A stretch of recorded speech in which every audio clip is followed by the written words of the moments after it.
বাংলাদেশে স্বর্ণ বাজারে চলছে টানটান উত্তেজনা। একদিকে আন্তর্জাতিক বাজারে দামের বড় ওঠানামা, অন্যদিকে দেশের বাজারেও কয়েক দফা পরিবর্তন এনেছে বাংলাদেশ জুয়েলার্স সমিতি বাজুস। সর্বশেষ তথ্যে দেখা গেছে 22 ক্যারেট স্বর্ণের দাম আরও কিছুটা বেড়েছে।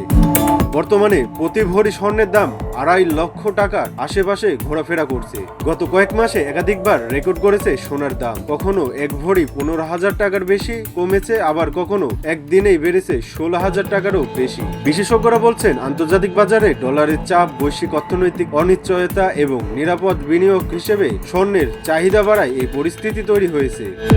এছাড়া মধ্যপ্রাচ্য বৈশ্বিক রাজনৈতিক উত্তেজনা স্বর্ণের দামে প্রভাব ফেলছে। বাজুসের তথ্য অনুযায়ী 2026 সালে এখন পর্যন্ত স্বর্ণের দাম বহুবার সমন্বয় করা হয়েছে, যার বেশিরভাগই ছিল দাম বৃদ্ধি। তবে বাজার বিশ্লেষকদের ধারণা, সামনে আবারও বড় দামের পরিবর্তন আসতে পারে। তাই স্বর্ণ কিনতে হলে ক্রেতাদের বাজারেও পরিস্থিতি বুঝে সিদ্ধান্ত নেওয়ার পরামর্শ দিয়েছেন সংশ্লিষ্টরা।